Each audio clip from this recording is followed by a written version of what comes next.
The punk rock ethos exists in a form where kids can adopt it and become unique, become individuals, and celebrate the fact that they're outcasts. And the more of an outcast you become, the better you feel about yourself. You use it for the wrong way when you try to judge other people for not being something. You're missing the point entirely.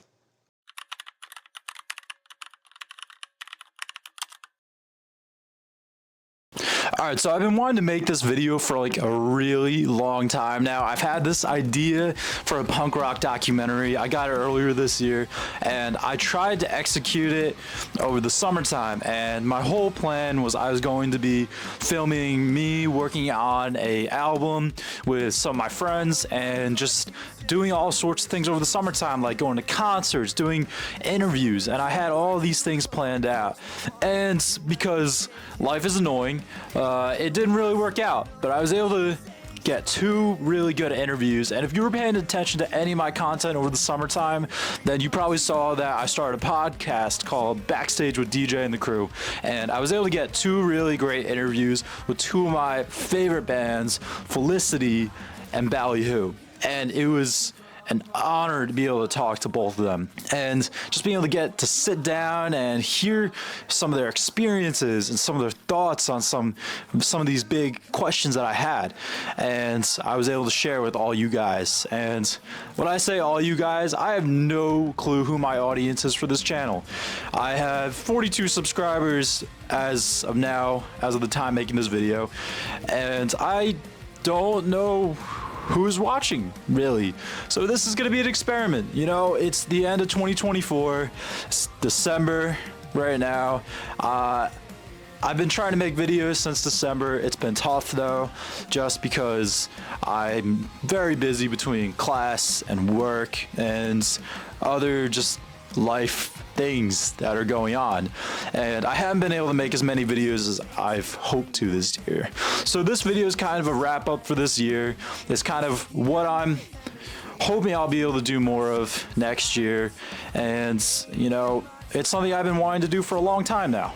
So obviously I did not make that documentary like I had said I was going to earlier this year, and I even made a trailer and put it out on the channel and on my Instagram saying that it was going to be out in September, and obviously that didn't happen. But I just want to say thank you to Felicity and Ballyhoo to being able to help me out with this project, agreeing to be a part of it. And I'm sorry that I haven't been able to get this out sooner, but I'm glad that I'm able to make something with the content that we made. You know, I had a lot of questions when I went and talked to them, and hopefully you guys can check out that full interview.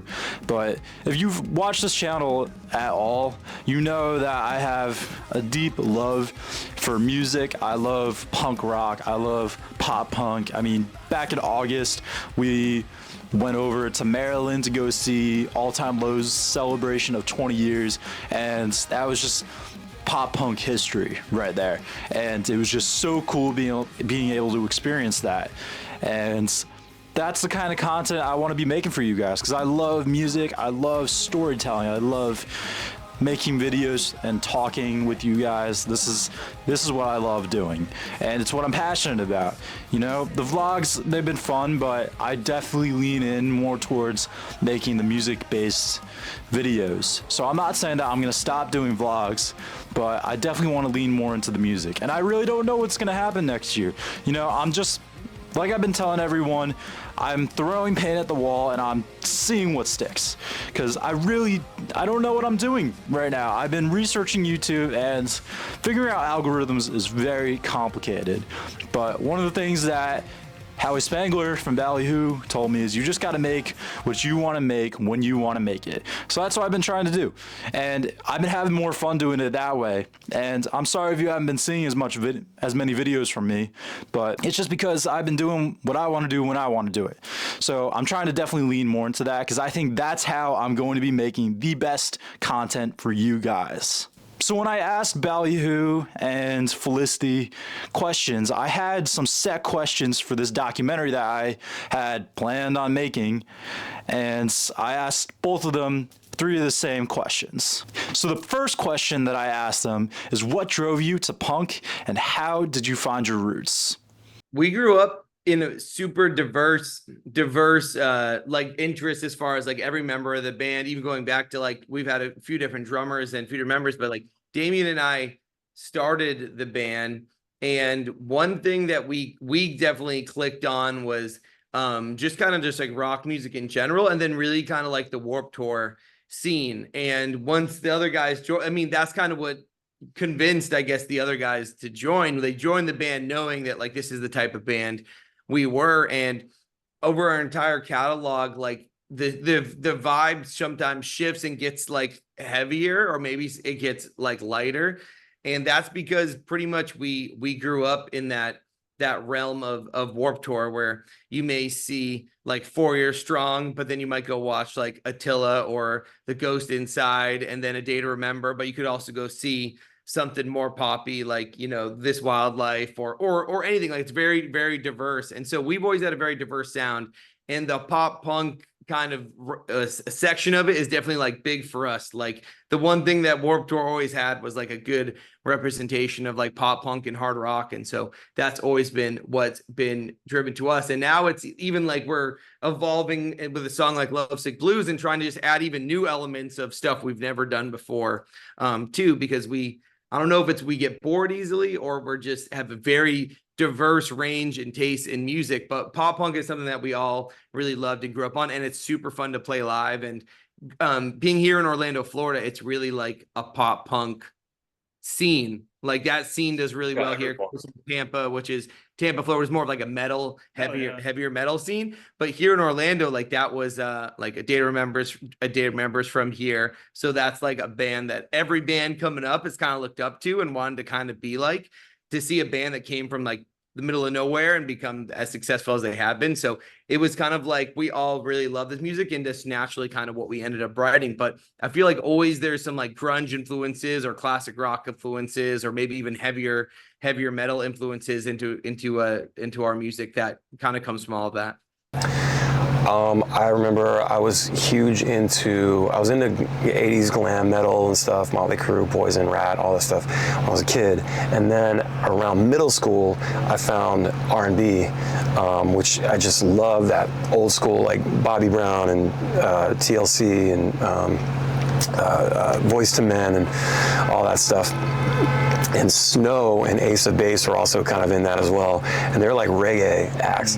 And I liked the beat, and I liked the way it sounded, but I didn't know what it was. I didn't know it was reggae or whatever. I just thought it was cool. A couple years later, after Nirvana drops and all that, and Green Day comes out in '94, I was like, whoa, what is this? You know, I'd never heard of Green Day before. And then went back, and my mom got us all the CDs at that point from On the Lookout stuff, and obviously Dookie. I'm like older, guys. And so I was a teenager in the 90s. And that band like just busted it open. That's what made me like, I always wanted to be in a band since I was about 6 or 7 years old, from Motley Crue and all that stuff, but Green Day is the one that like made me want to do it for real. And then Green Day happened to be homies with Operation Ivy, which was a ska punk band out of the Bay Area, Tim Armstrong, and then, so I was listening to punk and ska, and then they did a little reggae too on some of those tunes. I found them because of Green Day would play Knowledge every day on tour, right? Their own little version, like this kind of loungy version. And so they would talk about them. So I went and checked out their record. I was like, "Well, this is sick," you know, sound system and all that shit. And at the same time, I still didn't know what I was listening to. I didn't realize I was listening to ska or reggae or anything. I just thought it was cool. And then, you know, Rancid and Out Come the Wolves was like a ska punk record. And then I found Goldfinger in 1996, Here in Your Bedroom, and that whole record, the self-titled Mabel and everything. And that opened it wide up for me. I was like, oh, because at the time, I'd started my band right around the time I found Green Day. I was like, I want to be like Green Day. And then when Goldfinger popped and all that, I was like, oh, well, this is cool too. And then Sublime and all that. And I just fell in love with that whole sound, you know? And so I started mixing in reggae and ska and stuff with the pop punk. Punk and Suicide Machines and Real Big Fish. You know, those are all like my favorite bands when I was a kid. You know. Being able to hear their answers was so inspiring to me, and just being able to compare stories and how we all got into it together, like, it was very, very informative for me.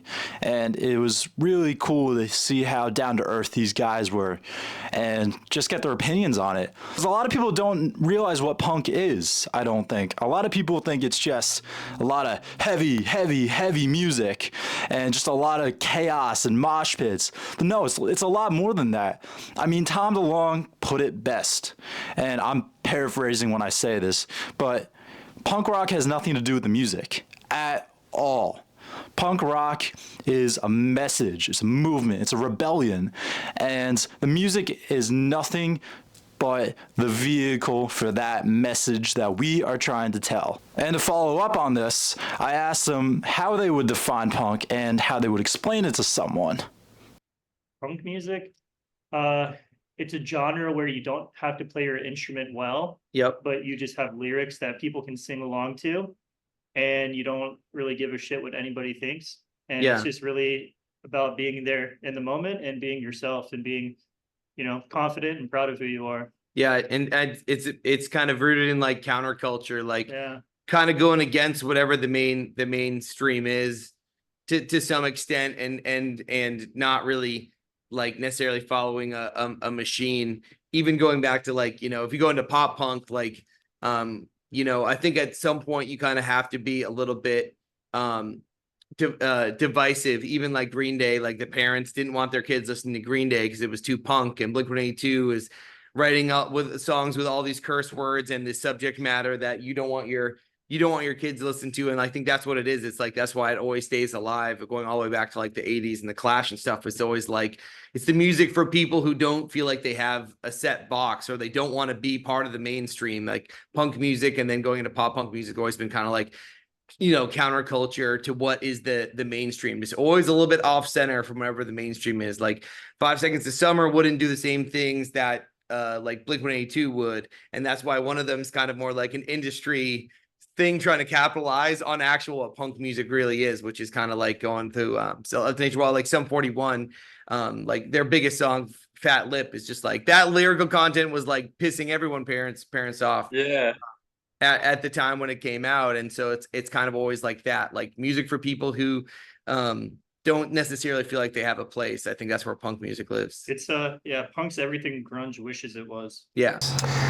I think punk is like is doing what you want to do in spite of everybody else, and maintaining an attitude of like, I'm gonna do like the thing that I want to do, like you know, like it's to this day I feel like I still have some of those values where it's like you get told by, like, you know, the suits in the industry or whatever, like, you know, this sounds really working, you should maybe like lean into that a little bit. And I'm like, yeah, but that's cool, but I like that, but I like doing this, you know. And you could say that our sound is a hybrid sound. We play reggae, we play punk, you know, straight rock, whatever. I just like doing all of it, mixing it together. This is the sound, you know? So like, I think that stick to your guns attitude is very punk rock, you know, and not giving a fuck. That's really what it is for me, I think. It definitely reflects in, like, you know, if you're not doing what's popular and you're not leaning to that, you're kind of doing the alternative. There's an audience for that, obviously, but, you know, it has taken our path a lot longer, you know, because, you know, I've turned down things, I've you know, because of my beliefs or whatever, like, I'm not doing that, I don't give a fuck about that or whatever, like, and it's probably some things that could have helped the band a lot, you know, but if it doesn't interest me, I can't get behind it, you know, I don't really care to do it, you know, so, yeah, and like, you know, I've never considered myself like a punk, really, you know, like, I'm sure there's a lot more dudes more punk than me, but I definitely have those approaches to things, you know. Being able to hear what they had to say about the definition of punk and how they would explain it to an ordinary person, it was awesome to me. you know, and I know I sound like such a fanboy right now and such a nerd about all of this, but you know, it's something that's really important to me. So being able to hear from some of these guys who've been in the industry was fascinating to me. And to hear just how similar answers could be, just to realize how we're all very connected in this industry. Everyone has such love for each other. Everyone is doing it for a reason. It's not about the fame. It's about the people. And with it being about the people, I wanted to ask them what makes the punk community so different than the rest of the music industry? What makes this community special? Because people actually go see you live. Mhm. I feel like with Yeah. like a lot of other genres, especially pop, like it's unbearable to even like pay for a concert ticket because it's like $200, $300, $400 to see these pop artists or some of these country artists, and you know they have a very niche audience that can see them. But pop punk and rock, like it's very affordable to get like a concert ticket to a festival for like $50 and go see a bunch of bands, and it's very accessible for people who want to experience, you know, what it's like from listening to it digitally versus seeing it live. Yeah. That's like a huge thing, an advantage that, you know, our genre has over a lot of others. And I think punk music, it as like a whole, it never really can hit too high of a fame level just because inherently of what it is, which always but the reason why it's successful outside of that is because it never gets to that point where you're like Taylor Swift or, you know, like the Beatles, because it never gets to that point. You're successful because you get to have more of a genuine connection with fans, and when fans have a genuine connection, they'll come and see you every single time and follow you to the end of the earth. Where like those artists may be like national, but you can never like have a conversation with them. But most punk bands, like you can find a way to interact with them where they really care about their fan base because they have to, because they only progress because of the true one-on-one connections with their fans. Where other artists, like country artists, like you just write the right song and you're set for life and people will come see you and you never have to talk to someone. But punk music isn't like that. Like you'll never really have a punk song that's like topping the charts. So to be successful, you really have to build genuine connections with your fans and have something that they can relate to, and build a true genuine connection. So for like us, we have a Discord server where our fans can join and interact with us one-on-one. And we try to make sure at every show we play, we get to meet every single person there that was there to see us, or we actually hang out at our merch table the entire time in case people want to come meet us, because we know that those are the people that eventually we have enough of those people in the army who care about us that much that we can continue to write the music we want and not have to necessarily maybe sell out to be able to achieve our dreams. We can keep doing it while making the music we want if you really build that dedicated fan base. Yeah, you can't sell out with punk. Yeah. Yeah. As a band overall, I'd say our biggest influences are definitely, I think A Day to Remember is a big one for us, just because like we started this band right when like Common Courtesy came out, which that album like we kind of skyrocketed them. And so it was kind of like, hey, like we enjoyed that sound so much that it led us to want to work with the same producer that works with does their music, and he also does Neck Deep's music. It did like Life's Not to Get You by Neck Deep, and a lot of bands kind of in that kind of like rock to heavy pop punk genre. And so that definitely like helped influence us when we're working with him, with like taking the songs we were coming up with and kind of adding that flair to it. But the biggest influences I'd say overall for the band would be A Day to Remember. Papa Roach is like a massive one for us. It's like a rock band that we all have grown up listening to and loving forever. And as far as like a band, we try to model our not our necessarily music after, but just like how they've gone about business, as they've been a band of pretty much all the same members for almost 40 years now, and they keep reinventing themselves. They never get complacent, and they just stay out of the headlines, and they just like focus on their live show and their great music. And then I would say like a lot of early 2000s emo music was massive influences for us, especially Silverstein, Census Fail, Census Fail, Silverstein. Like those are bands that like we as a band would go out of our way to go see together. Like the 10-year anniversary of like this Silverstein album that blew us away, and us all going to those shows together as a band, especially in the early years, it like really influenced us a lot too. So I'd say mostly that. And then I mean, our influences changed too, because like with our EP Old Habits, it was very it was very like easy core Yeah, kind of. Four Strong. And at that time, like a lot of bands were doing that, like kind of like more melodic pop punk and like that easy core sound. Yeah, the And kind we've of like always, yeah, we've always loved like 4 Year Strong and would go see them. Chunk No Cabin Chunk. Chunk, same, yeah, same thing. And so I guess just over as time goes on and more bands come into the scene and bands leave the scene, you know, influences adapt and change, because, you know, we definitely love A Day to Remember and stuff, but even they, you know, adapt their sound and Yeah. evolve. Because if we, you know, focus too much on just one band from 20 years ago, we're going to sound 20 years old, and, Mhm. you know, we'll get passed by. So, you know, personally, I feel like those are like bands that we, you know, hold dear, but yeah, I think the influences just change as you Yep. discover more. I think there's a with like a pop crowd, you've just got like, you know, it's just people, it's just everyday people that like, oh, this is a good song, oh, this is a good song. There's nothing wrong with that. You like what you like, whatever. You like all different styles, fine. But there's something about when you start going into the subgenres and stuff, it's like you really find the community.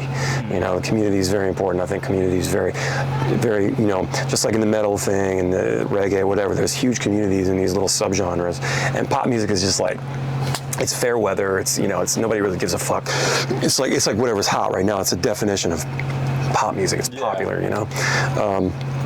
And for me, it's just seeing, you know, like for instance, these shows with Ballyhoo and Uglies, like it's two fan bases coming together, and there's already a lot of bleed over, you know, between both fans. Brandon and I, we've been working together for years, and just people, you know, we're always online, like making ourselves seen and all that, and we're a part of the scene. And so, yeah, but having the two bands get together, you really see those communities, and I mean, it's rad, you know. So that, I think that is what really makes it different and better, you know. I really respect that a lot. Yeah.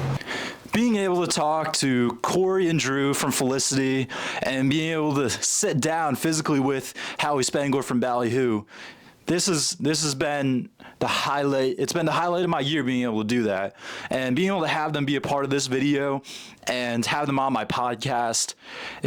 I cannot be more thankful. So thank you to you guys for being a part of this. Everyone, go follow them, go check out their music. I'll leave a link to all their socials down below. And it was just such a pleasure. And I hope you guys learned something from this, because I learned so much. Even though I've been so into punk rock and pop punk and reggae and all that stuff for a while now, I learned so much. Being able to talk to these guys in the industry, how they do this for a living, it's inspiring. And being able to hear why they do it, their drive, their passion, you can really hear that in the words they're talking about. And I really hope you come out of this video learning something new about punk rock, because I want to educate you guys on that, because it's more than just loud noise. The people behind it are some of the best people you'll ever meet, and there's truly an amazing message to be shared with it. It's not all about the angst, all right? It's not all about that. For the most part, the message is phenomenal, and I really hope you guys come out of this video learning it. I will see you guys in the new year. I can't wait to make more videos. Peace.